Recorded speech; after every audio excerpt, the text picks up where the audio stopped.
E aí pessoal, tô reagindo aqui ao vídeo que eu gravei com o Thiago Skol, tivemos aí bastante comentários.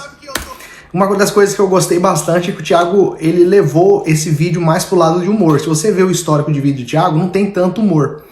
Como ele sabe que eu faço vídeos falando sobre a realidade dos Estados Unidos, trazendo um pouco de humor, ele acabou acrescentando humor nesse vídeo, eu achei muito legal da parte dele. É um cara muito bacana, muito sincero também. Às vezes a nossa sinceridade é confundida com ignorância e as pessoas se revoltam e tal. É porque nem sempre a gente consegue ter uma explicação ou explicar um contexto sobre aquilo que a gente opina nos Estados Unidos. Aí acaba parecendo que está sendo generalizado uma opinião, etc. Mas não.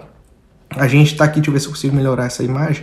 A gente tenta ser mais direto possível, porque o vídeo não pode ficar longo, então a gente não consegue explicar 100%. O Thiagão aqui ficou 35 minutos de vídeo, mas ainda assim o pessoal aí gostou bastante, mas tem muita gente que não gostou. E eu já fiz o vídeo, vocês podem perceber que eu já fiz o vídeo aí do meu jeito de ser, espontâneo, falar, etc. Mas o pessoal ficou bravo aí, fiz alguns comentários aí que o pessoal ficou chateado aí demais, hein? Por quantos anos? Por quase 17 anos. 17 anos? É mesmo? Nossa senhora, esse tem história, viu, pessoal? É verdade que crente não mente? É verdade que mente. É mente. Aí, ó. Ele já veio com uma pergunta já, ó, pra chamar aí a interrogação aí já as pessoas pra ver o vídeo. É verdade que crente não mente? Entendeu? Você já veio com uma pergunta proposital aí pra gerar aí bastante comentário, engajamento, certo? Gente, a gente precisa entender uma coisa. O cristão, que a gente fala crente, mas é o cristão, aquele que vai à igreja, aquele que tem uma denominação, uma igreja, ele é ser humano, certo? Independente de ser cristão, ele é ser humano, ele tem defeitos, tem falhas. Então, dentro de qualquer lugar, qualquer organização religiosa, etc., que exista o ser humano, existe mentira, existe engano, mas também existe verdade, existe sinceridade. Ele que perguntou para mim como se esse crente não mentisse. Mente porque é ser humano. Enquanto ser humano existir, vai haver mentira. Mas as pessoas não gostou não. Vamos lá. Vamos lá comer aquele pãozinho de queijo da Panebrás. Eu vou acelerar um pouco aqui porque ele faz propaganda aí. Deixa eu ver aqui, ó. Olha lá. Destrinchar a vida do Brunão. Nós estamos aqui na cidade de Lou. O Bruno falou que é de Campo Grande, Mato Grosso do Sul. Isso mesmo. É? Tem quanto tempo que você chegou aqui nos Estados Unidos? Vai fazer 3 anos. Mas 3 anos? E lá no Brasil é verdade, mas você era pastor mesmo? Você foi? Quanto tempo? quase 17 anos. Você tá... Aí ele perguntou se eu era pastor no Brasil e eu falei quase 17 anos. Vamos lá, ele perguntou qual a igreja. Eu comecei a servir a Deus na Assembleia de Deus. Da Assembleia eu passei já para uma igreja batista e ali eu comecei meu ministério pastoral. Mas aí, vamos lá. Tá com quantos anos? Tô com 36. Então você começou bem novinho ali. Olha lá, ele colocando humor. Esse Thiago. Qual que era a igreja? Vou aumentar aqui. Batista. É? É Monte Batista. Isso lá, você desde novinho sempre foi evangélico? Sempre da igreja. É? Desde criança. Tá. Ele perguntou se eu era da igreja desde criança. Um exemplo, eu não vim de um lar estruturado, certo? Eu não vim de um lar estruturado que eu falo assim, um lar padrão familiar, pai, mãe, etc. Não. Meu pai separou da minha mãe quando eu ainda estava na barriga da minha mãe. Minha mãe sofreu demais para me criar, ela era muito nova, não sei se ela tinha 15 ou 16 anos. Então, eu vivi bastante tempo com a minha avó, enquanto minha mãe se encontrava ali no trabalho e tal, para poder cuidar de mim. Minha mãe nunca mediu esforços, mesmo sendo nova. Só que, graças a Deus, a minha mãe tinha a mãe dela, que é a minha avó, que cuidou de mim. E minha avó muito religiosa. Minha avó frequentadora assídua da igreja até hoje. Ela é mais de 40 anos da mesma igreja. Então, minha avó, sempre que eu estava com ela, me levava para a igreja, me contava histórias da Bíblia. E isso foi me fascinando, foi me trazendo bastante interesse. Então, desde muito novo, eu tive contato com a igreja. Desde muito novo, eu tive interesse pela Bíblia, pelas histórias e etc. Foi quando começou a minha vida na igreja como cristão. Na igreja Assembleia de Deus, aprendia lá na escola bíblica e fui me desenvolvendo e gostando. Você só ganhava dinheiro com a igreja ou não? Não. Não? Aí ele já vem com outra pergunta bastante polêmica aí, que se você não souber explicar direito, as pessoas realmente vão criticar, e como tem bastante comentário crítico aí. Ele perguntou se eu ganhava dinheiro com a igreja, né? No sentido assim de que você conseguia lucrar. Eu penso que talvez seria isso. E na verdade, assim, as pessoas corretas vão usar o recurso adquirido na igreja para fins corretos, né? As pessoas que mentem, enganam, vão usar os recursos adquiridos na igreja para enganar. Na igreja a qual eu congregava, os pastores tinham uma ajuda de custo e todo o restante do dinheiro era revertido para a manutenção do templo e ajuda de caridade, cesta básica e etc.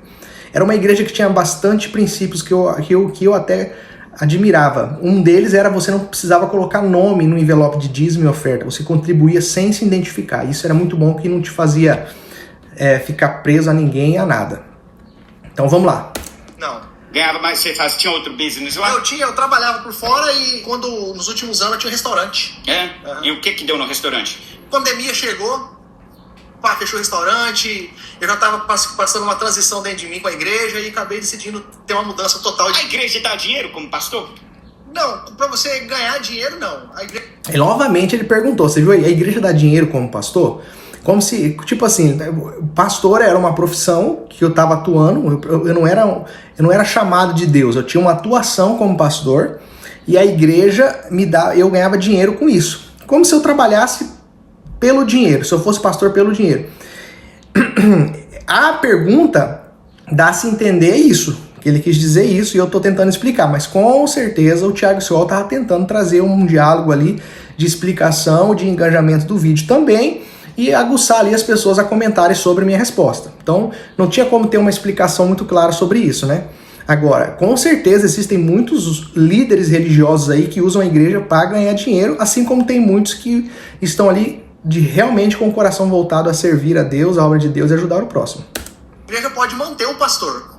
Mas assim, se o cara não tiver realmente um relacionamento verdadeiro com Deus, ele pode usar o que ele arrecada ali em seu benefício, né? Então o cara que arrecada dinheiro da igreja, ele não tem um relacionamento com Deus? Ele tem, mas... Aí ele já me intimou de novo numa pergunta ali difícil de responder e polêmica, sem tempo. Ele disse que então que o cara que não tem relacionamento com Deus, ele tá pelo dinheiro. Vamos voltar aqui um pouquinho? Se o cara não tiver realmente um relacionamento verdadeiro com Deus, ele pode usar o que ele arrecada ali em seu benefício, né? Então o cara que arrecada dinheiro da igreja, ele não tem um relacionamento. Aí, o cara que arrecada o dinheiro da igreja, ele não tem um relacionamento com Deus. Tipo o líder que arrecada o dinheiro da igreja. Todo líder da igreja, ele arrecada o recurso da igreja. Só que a maioria, acho que 90% das igrejas, tem uma administração. Uma tesouraria que cuida desses recursos, etc. E administra dessa forma. É muito difícil o pastor, o líder da igreja, ser o responsável geral por essa finança. Se for, já tá errado já. Infelizmente. Ele quis já fazer essa pergunta aí e eu expliquei pra ele aí. Ele tem, mas se ele não tomar cuidado, ele pode se corromper, né? Porque o dinheiro corrompe o homem. E você ganhava dinheiro na sua igreja? Não. Na igreja tinha uma tesouraria, quem cuidava disso tudo era só pra uma igreja. Aí, eu tava explicando que a igreja tinha uma tesouraria e a igreja é responsável, a própria igreja, os membros, os voluntários eram responsáveis de administrar o recurso que entrava na igreja.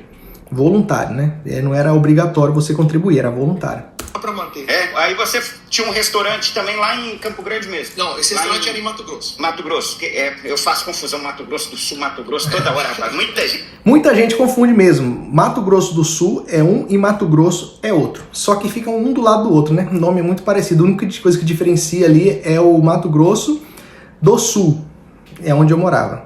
A gente faz confusão. Aí você tinha seu restaurante, tinha igreja, e como que foi que você falou bem assim, vou para os Estados Unidos, que você era casado? Era casado. É casado com a mesma mulher até hoje? Não, me separei. Separou? Assim, quando teve a pandemia que eu fechei o restaurante, a minha vida deu uma reviravolta. Eu decidi recomeçar do zero. Eu descobri que eu não conseguiria mais ser pastor, porque eu não consigo sustentar aquela vida, ou eu me enganava, ou eu enganava a igreja. Para mim.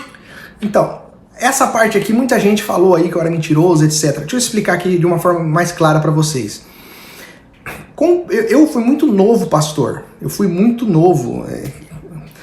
Vamos dizer assim, eu fui muito mais pela emoção, porém, ao mesmo tempo, eu recebi alimento sólido, eu recebi palavras verdadeiras, ensinamento, estudei, mas eu fui muito movido pela emoção, pela vontade, pela alegria. Eu não tinha uma maturidade para entender aquilo, então tudo que eu fazia com muita intensidade. Inclusive é um dos meus defeitos, eu sou muito intenso, eu sou muito sincero, eu falo às vezes sem pensar, eu me envolvo de cabeça naquilo que eu quero e eu fui. Não estou dizendo que não significa que Deus não me abençoou e não me usou e me revestiu durante esse tempo, sim.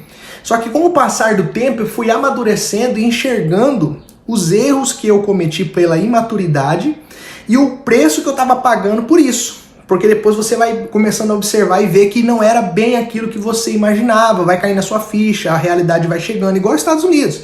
Cheguei aqui com uma mentalidade, com o tempo eu fui caindo na minha ficha. É uma coisa que eu preciso melhorar. É pensar antes de agir, é pensar antes de falar, mas não é fácil pra mim.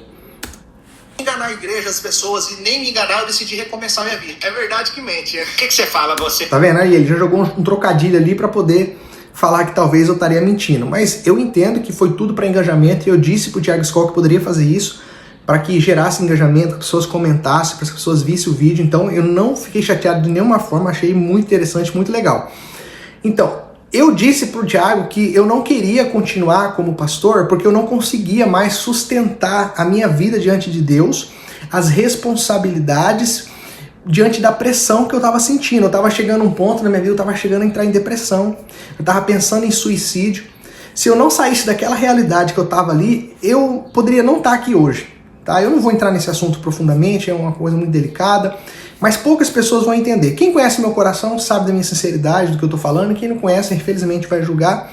Mas foi isso, chegou um ponto que eu estava no limite de tudo. E aí uniu a pandemia com o meu desgaste psicológico, emocional e etc. Foi onde eu mudei a minha vida completamente mesmo. Não deixei de ser fiel a Deus, não deixei de crer em Deus, não deixei de viver princípios de Deus. Eu não bebo, eu não fumo, eu não vou à festa, eu sou um cara família, de casa.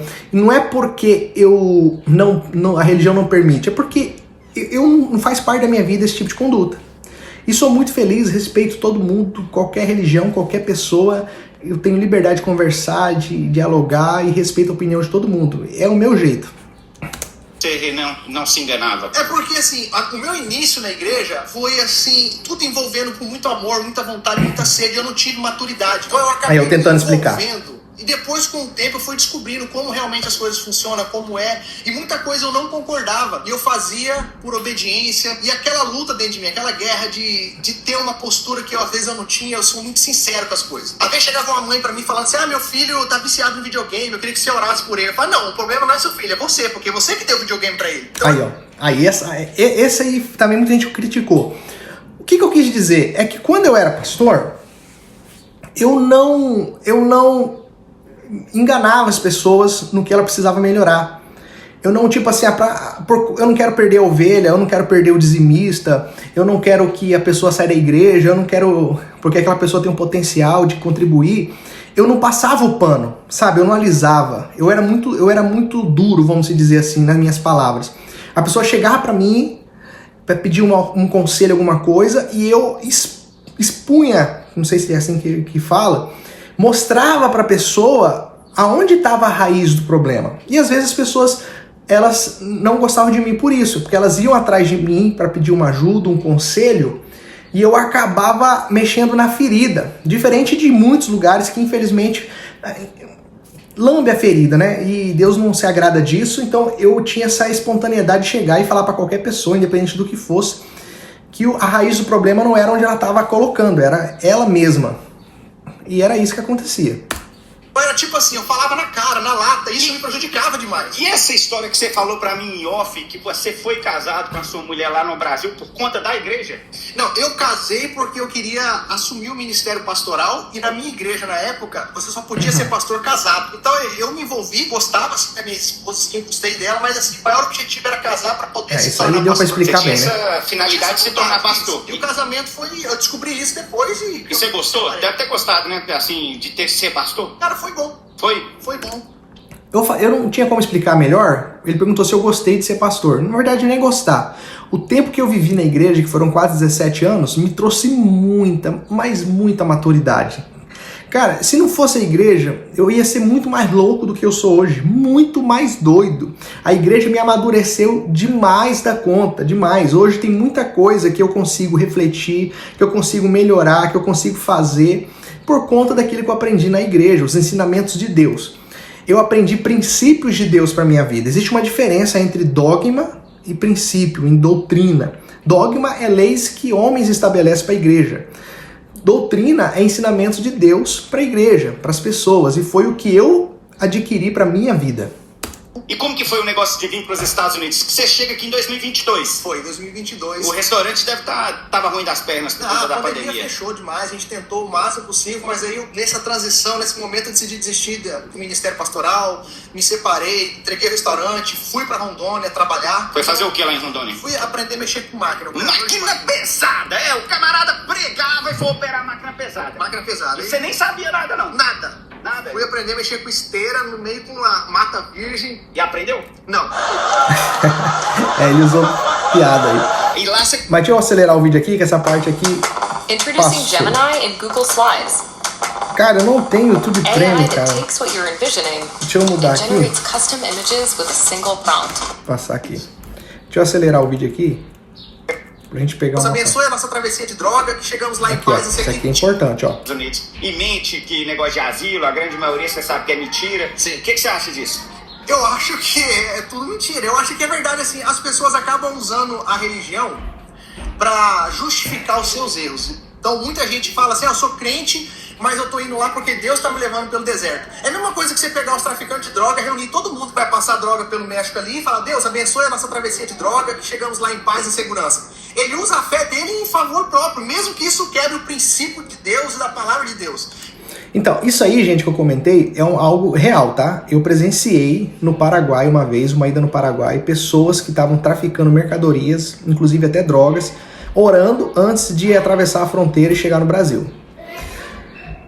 Com tudo que eu vi e vivi na minha vida, eu percebi que existe um grupo de pessoas que, infelizmente, usam a fé ao seu favor, a religião ao seu favor, para esconder o seu defeito e, na verdade, não tratam ele.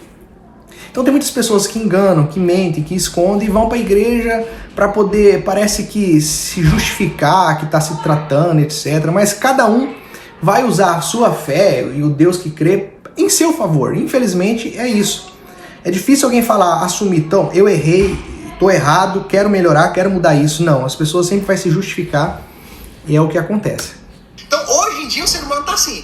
Ele usa a igreja, o evangelho ao seu favor. Aquilo que te favorece. Ele concorda com aquilo que é Aí, ó, bom pra expliquei ele. aí. Para os outros que se dane. Que é assim que É funciona. assim mesmo.